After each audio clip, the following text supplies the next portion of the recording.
नारी नहा रही थी जब अचानक उसकी जांघ में खुजली हुई। उसने हाथ बढ़ाकर खुजाया, लेकिन एक अजीब सा स्पर्श महसूस हुआ। उसकी त्वचा पिघले हुए मोम की तरह उसकी उंगलियों के नीचे विकृत होने लगी। वह डर गई, लेकिन अगले ही पल सब कुछ सामान्य हो गया। नारी को लगा कि उसकी मानसिक स्थिति में कुछ गड़बड़ है। उसने यह बात अपने बॉयफ्रेंड को बताई, लेकिन बॉयफ्रेंड ने इसे मानसिक तनाव मानकर अच्छी नींद लेने की सलाह दी। नंबर 3, लेकिन रात में जब नारी सो रही थी, वह अचानक बिना कारण जाग गई। उसकी चेतना जागृत थी, लेकिन शरीर हिल नहीं पा रहा था, जैसे किसी ने जकड़ दिया हो। तभी एक गुड़िया जैसा छोटा प्राणी दरवाजे के कोने से कमरे में दाखिल हुआ। उसकी आंखें खाली थीं, जैसे उनमें कोई बुरी भावना हो। नंबर 5, गुड़िया धीरे धीरे बिस्तर पर चढ़ गई और सीधा उसकी ओर बढ़ने लगी। नारी गुड़िया के भयानक रूप को देखकर डर गई, लेकिन वह चिल्ला नहीं पाई और न ही हिल पाई। वह बस देखती रही कि गुड़िया ने उसकी खुजली वाली जगह को हल्के से छुआ। नंबर 6, फिर गुड़िया ने दोनों हाथों से जोर लगाकर उसकी जांघ में एक गहरा घाव कर दिया। जब नारी फिर से जागी तो वह अस्पताल में थी। उसकी जांघ पर मोटे पट्टे बंधे हुए थे। नंबर 7, बॉयफ्रेंड ने पूछा कि आखिर हुआ क्या था, तो उसने बस इतना कहा कि उसकी रचना में कुछ समस्या आ गई थी। असल में नारी एक स्टॉप मोशन एनिमेटर थी। अपनी माँ की मृत्यु के बाद वह अकेले डरावनी स्टॉप मोशन एनिमेशन बनाने की कोशिश कर रही थी। एनिमेशन को और अधिक वास्तविक और प्रभावशाली बनाने के लिए उसने कच्चे मांस का उपयोग करके गुड़िया बनाई।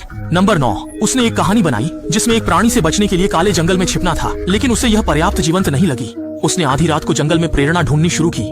जैसे जैसे वह एनिमेशन में गहराई से डूबती गई, उसकी मानसिक स्थिति भी उस कहानी में उलझती गई। उसने जानवरों के शवों को इकट्ठा कर उनके बालों से अपने एनिमेशन के पात्रों को समृद्ध किया।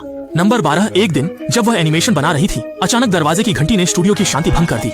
नंबर 13, उसने सीढ़ियों के बीच से देखा कि एक भयानक जीव धीरे धीरे सीढ़ियों पर चढ़ रहा था। वह डरकर गलियारे में चली गई। नंबर 14, उसे लगा कि शायद यह उसका भ्रम है, लेकिन वह काला साया फिर से दरवाजे पर दिखाई दिया। वह डर के मारे कमरे में छिप गई। वह दरवाजे के पास छिपकर अपने मुंह को कसकर बंद कर लिया ताकि कोई आवाज न निकले, लेकिन वह चीज बाहर लकड़ी के दरवाजे को बार बार मार रही थी। कुछ समय बाद बाहर कोई आवाज नहीं। नारी ने डरते डरते दरवाजे की झिड़ी से झांकने की कोशिश की। नंबर 17, दरवाजे के दूसरी ओर एक खून से भरी आंख दिखाई दी। नारी डर के मारे बेहोश हो गई।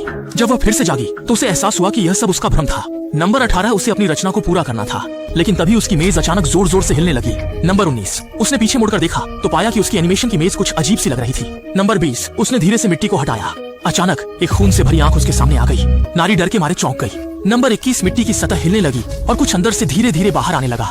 नंबर 22, नारी डर के मारे भागने लगी, लेकिन उसके पैर अचानक कमजोर मिर्च की तरह टूट गए। जैसे जैसे वह प्राणी करीब आता गया, नारी को एहसास हुआ कि वह उसकी रचना की नंबर 23 छोटी मिर्च बन गई है। नंबर 24, छोटी मिर्च ने जान बचाने के लिए पागलपन से भागना शुरू किया। वह दीवार की दरार से एक छोटे से छेद में घुस गई, जिसमें सुनहरे रेशम का कपड़ा भरा हुआ था। नंबर 25, लेकिन छेद बहुत छोटा था। वह अंदर नहीं जा पाई और अंततः उस प्राणी ने उसे पकड़ लिया। नंबर 26, लेकिन प्राणी ने उसे नुकसान नहीं पहुंचाया, बल्कि अपने मुंह से एक काली गोली निकालकर उसे खिलाई। नंबर 27, गोली खाने के बाद नारी को बहुत दर्द हुआ, लेकिन प्राणी ने उसे नहीं छोड़ा और अजीब आवाजें निकालते हुए उसे देखता रहा। नारी आखिरकार सहन नहीं कर पाई और खून से भरे हाथों को चेहरे की ओर बढ़ाया। नंबर 29, उसके चेहरे की त्वचा तुरंत पिघले हुए मोम की तरह आसानी से निकल गई। नारी ने उसने खुद को पूरी तरह उस राक्षस को खिला दिया जब तक कि वह खा नहीं लिया गया। जब महिला फिर से जागी तो उसने खुद को उस काले जंगल के अंदर पाया।